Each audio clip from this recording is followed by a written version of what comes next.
Hello and welcome to Road TV. Today we are interviewing a Road at Home faculty member, Linda Hahn.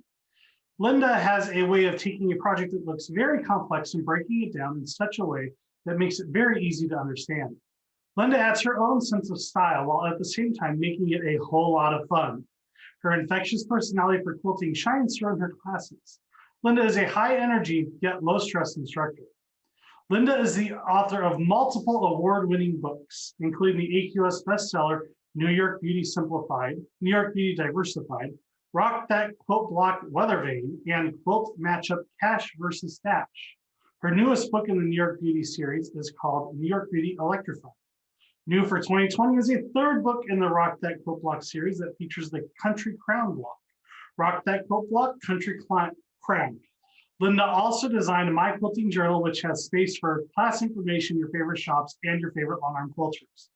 Linda is also a fabric designer. Linda has a new fabric collection arriving in stores in September 2020, so they should already have it, called Carnival from Banyan Boutiques by Northcott. 2 more collections are also in the works. Linda is also a Janome artisan. Linda is our new faculty coordinator for Road at Home and is also a faculty member. Linda is teaching Peel and Krabby on Wednesday, W105. Let's Talk About Teaching on Thursday, TPD01, and Introduction to EQ8 on Friday, and Madison Avenue Modern on Saturday. So, Linda, thank you for coming on to Road TV. It's so nice to have you here today. Oh, thank you. I'm excited. Yes. So, how did you start quilting? Actually,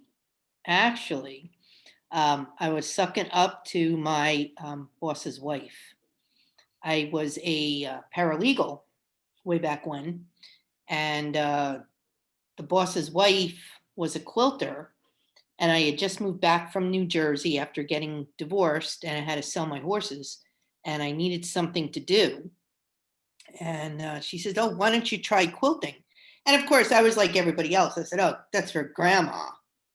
And she said, "No, you got to come." So I would go to the guild meetings with her.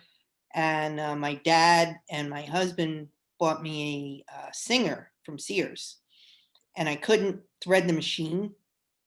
So I had some issues with that because I'm not exactly domestic. So they ended up buying me a Bernina 1080 that had the arrows so I could follow them. And then I was pretty successful. But I kind of struggled through the first year because like my 12-inch block of the month kept coming out to be 10 inches. And that was because I trimmed everything. I'd sew 2 pieces together and I'd trim it. I'd sew more pieces and I'd trim it. So I just kept sliver trimming everything down. But that's how I started. And I just kept going at it because we could talk quilting. I didn't have to work. Well, isn't that nice? So would you say that you're self-taught? Sort of, kind of.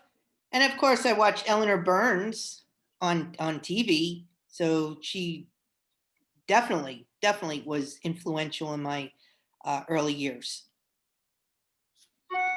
So Yeah. as you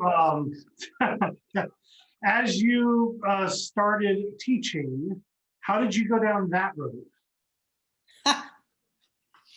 Well, that was kind of really weird. I used to barrel race and show horses, and I would be teaching people to ride and do different things with the horses. So I could teach.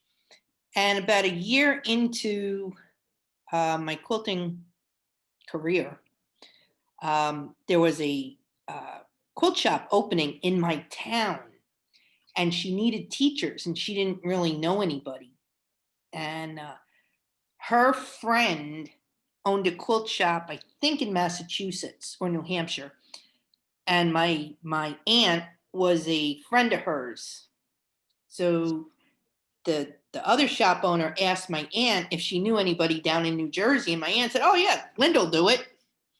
So she got a hold of Chris, who was opening the shop, who contacted me and said, "Can you teach?" I said, "Well, sure, I can do anything," because I have Superman underneath my shirt. and I can do anything. So the only thing that I knew how to teach was stained glass. And I guess for a good 6 months, I would teach stained glass quilting. That's the only thing I knew. And then when that got old, she handed me a pattern and she says, "Can you teach this?" And that's how it started. So I started as a shop teacher. Wow, way back when a shop teacher. And how long ago was that? I just have to ask. Okay, then you're kind of asking me my age. Oh, I'm not. I'm not. I didn't say when you I didn't ask how old you were when you started quilting. It's just how long have you been teaching quilting?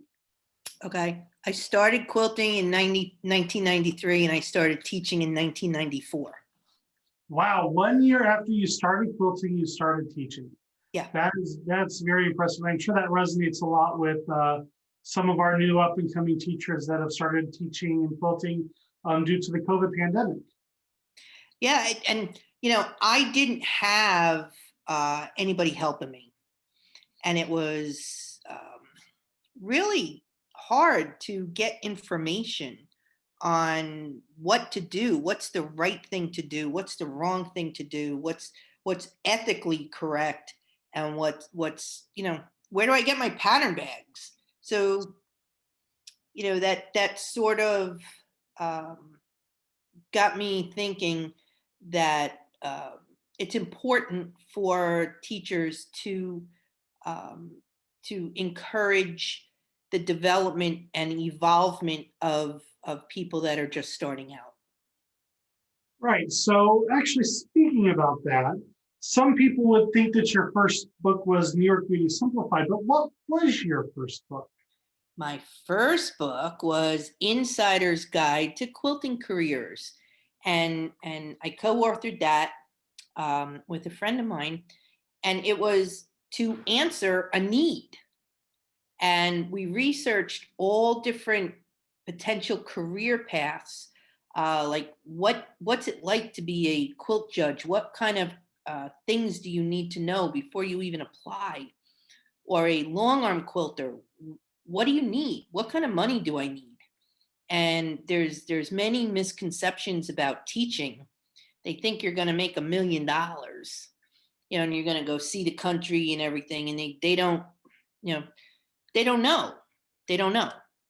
An author, they again, they think you're going to make $1 million, but you're not. That's not where you make your money from.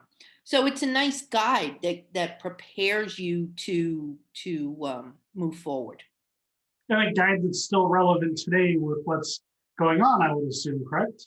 Yes, yes, and we at Road to California, we feel that it's important, and we have included a professional development series of classes, which we would like to eventually expand upon to help people decide and to see what goes into all these different things from people who have experienced it and who have grown.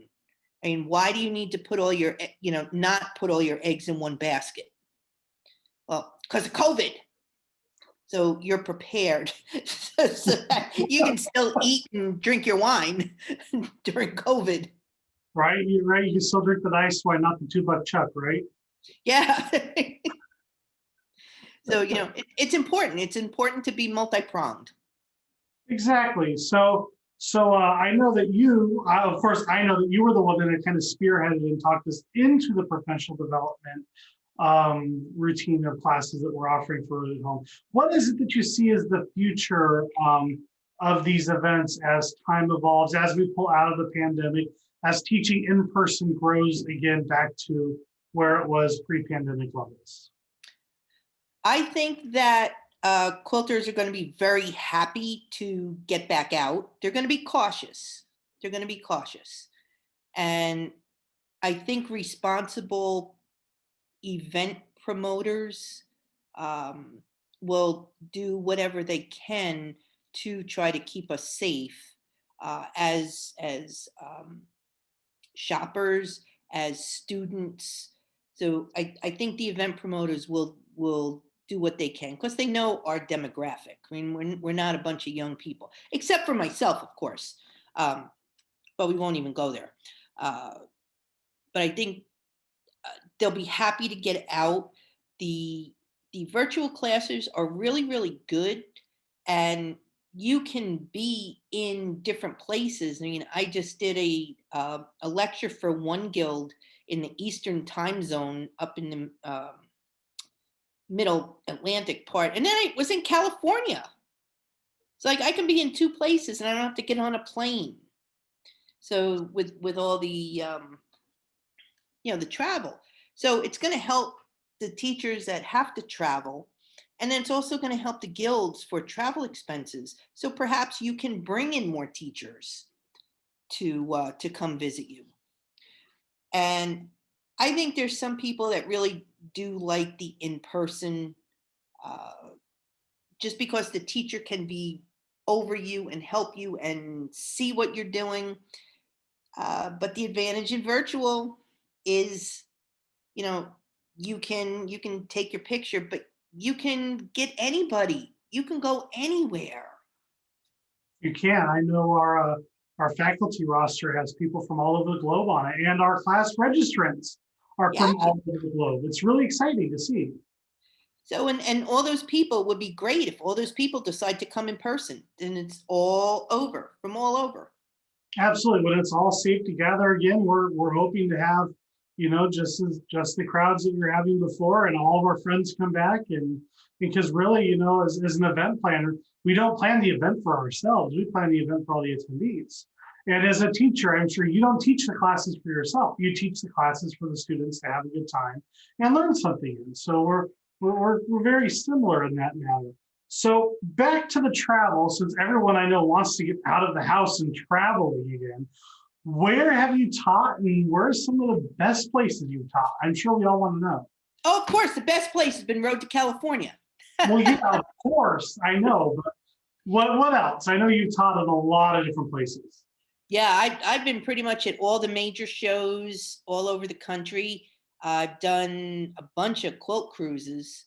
So I kind of like the quilt cruises because I like to play slots and I can go there after dinner and disappear. Um, but I like Road to California, and I like it because besides, we won't even go to the management where the classes, and everything's clean, everything's well managed. Uh, but from a teacher perspective, the convention center is within walking distance of the hotel. There's places where you can eat that you can walk to.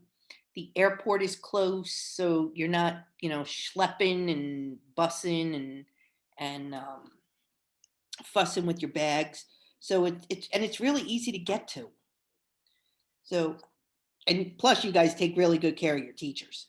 Um, let's see. One of my other favorite places to go is I like to do stuff in the Lancaster area, Lancaster, Pennsylvania, because I'm from New Jersey, even though my accent is New York. I'm from New Jersey, and we're about 2 hours from Lancaster. So I know all the places to go, good places to eat and places to shop. And then my best friend Debbie will drive over from New Jersey and meet me there. So I like going to Lancaster, and I also like going to Grand Rapids, the AQS Grand Rapids show. That's my favorite of all their shows because I like the hotel. Convention center is nice and easy, and there's a lot of food places to eat.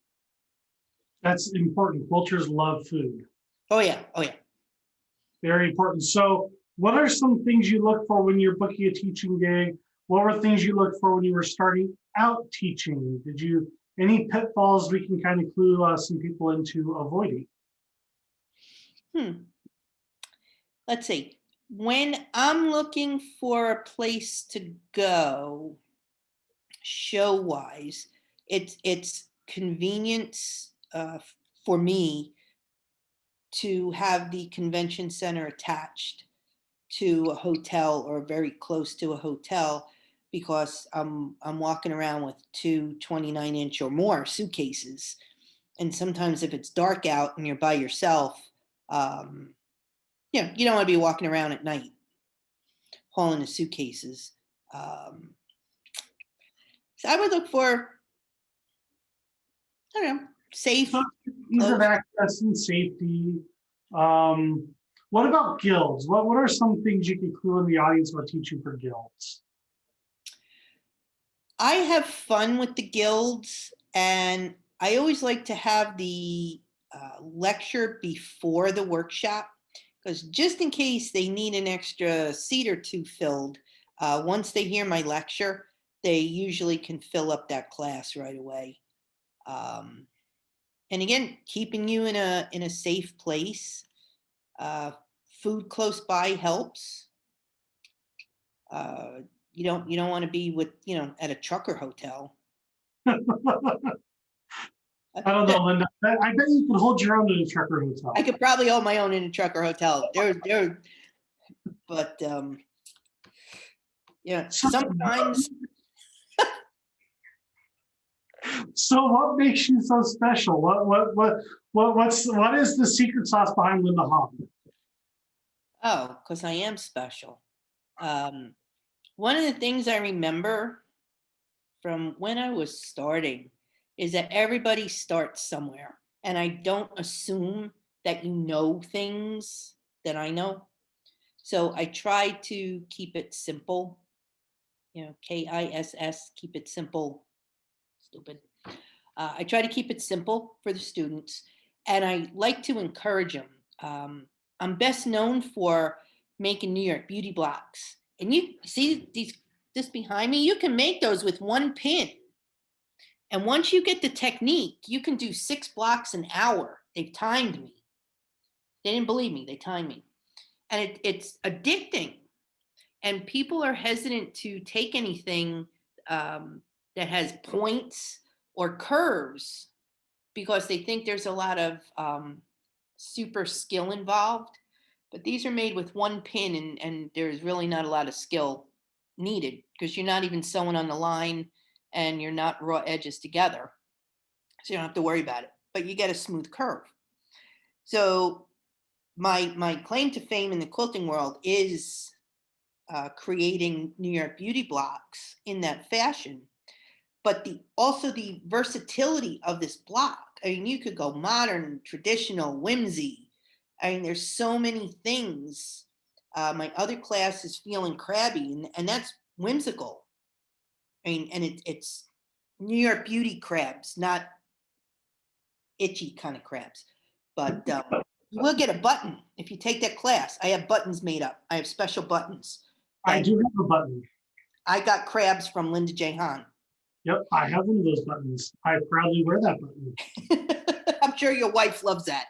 There are things she doesn't ask me about. One of them is what quilt market, what those buttons say.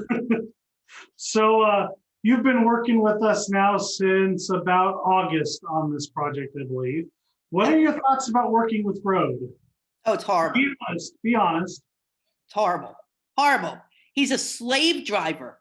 He keeps me up all hours of the night because we're on the time difference. He keeps me up all hours of the night, texting me, email, blah blah blah blah. Let's Zoom. Let's Zoom. No. I don't think that's farther from the truth. But seriously, I am enjoying it like tremendously. For those of you who don't know, Matt's also an attorney, and I was a paralegal. So we have a little a mesh that it's kind of fun working for a lawyer again, and I'm finding it like beyond incredible to be able to participate in some of the backroom stuff that you don't get to see, and what it takes to put on an event of like this magnitude. It's amazing. And you really have no idea how much hard work and preparation goes into this. I mean, there's a lot of thought that goes into it. So it's not just, oh, let's have a quilt show. No, there's tremendous, tremendous amount of stuff, and I am thrilled to be part of it. Yeah, it's pretty wild. Just wait until you get to experience your first planning meetings for the in-person show 3 weeks out. You will be surprised at the amount of information that comes out 3 weeks before an in-person show. Yeah, I'm looking forward to it. I am just having a ball. I love it. Oh, we love having you. There's a saying we have here in the office that is, the chaos on the inside is never shown on the outside. No. So we always want you when it's in person. We always want to put on the facade of it. Somebody walk into the room, and they can't believe that it was chaotic about 45 minutes prior to their arrival, and stuff everywhere, and all of a sudden, you blink and it's ready to go. So Road at Home's been a different adventure for us, hasn't it? Yes, yes. And this virtual stuff is new to everybody, so everybody's is picking their way through it. And I think we've really put a lot of thought into all the different things that we're going to do for everybody so that they'll have a really good experience. And we are going to do some Zoom training. So if you don't know, or you're uncomfortable, you're unsure about Zoom, with all the little, secret buttons and stuff, we're going to walk you through that so you're comfortable. So when you go to class, you're ready for it, and we'll be ready for you. So I think that's probably one of the things I'm most excited about, is seeing you sit down with the group of 100 ladies at a time, teaching them how to raise their hands in Zoom, how to ask for you to slow down, how to use the chat feature. There's so many things about Zoom that I think make it really compatible for a quilting teaching platform that I don't think many people know about. And the first time I was on Zoom, I was sitting there waiting for a Zumba class from one of my New Jersey friends, and all her ladies, they're a little on the older side. You could see them, and they're all like above looking, and you see down their shirt, and then the husband would come behind them, and they're pushing buttons. And then if they didn't know how to mute, when the husband's hungry, because the husband's bellowing and the dogs are barking, and so we're going to try to eliminate that, and we're going to do some training.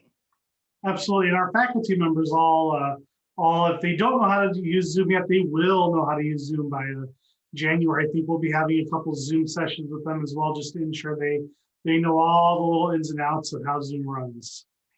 Yeah, so we're putting a lot of work into it. I think we're trying to head off a lot of any potential snafus, so that everything runs smooth for all our students and our participants.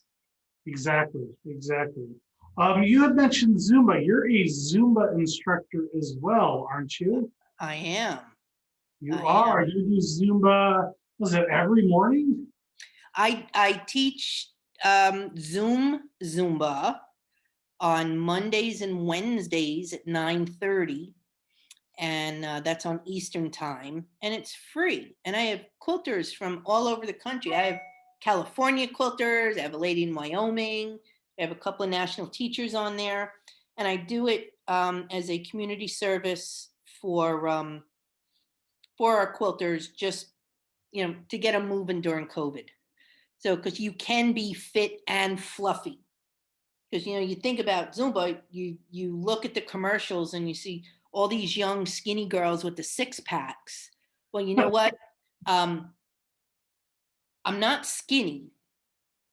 My body is coming up to a big milestone birthday, but I'm still 19. I keep telling my daughter that. One of these days she's going to realize that I'm a liar. And I'm kind of fluffy, but with encouragement and stuff, everybody can do it. And I enjoy doing it to help people. Wonderful. And make sure, if you are interested in going and participating with Zumba with Linda, I know she'd love to have you. You can either shoot us in the office an email, or shoot Linda an email or a Facebook message, We'll get you all the information you need. Linda, did I miss anything? Is there anything out there that we want people to know about other than you are a fantastic quilting teacher and you used to show horses, which is something I did Used to not show know. horses, yeah, yeah. Yeah. I barrel raced for a good 20 years and have some national awards to show for that. I showed quarter horses and I can ride English too. Not Wow. enough, but I can write English too. And I also ran our county's firemen's competition back in New Jersey. I did that till before we moved. So I was the only girl with about 10 teams of 20 firemen. So I learned to hold my own. I bet you did. Well, Linda, I'd like to thank you for participating in a Road TV interview talking about your Road at Home classes. That means I Again, get a t-shirt, right? I was going to send you one of our new salmon colored jackets. I can send you one of those. As a reminder, Linda is teaching on Wednesday, Thursday, Friday, and Saturday during Road at Home. Make sure you go on. You can register for her classes right now up into the deadline, which is at the end of December in 2020. If you have any questions about registering, go ahead and email us at the office. It is info@roadtocalifornia.com. Thank you for watching and have a great day. Thank you.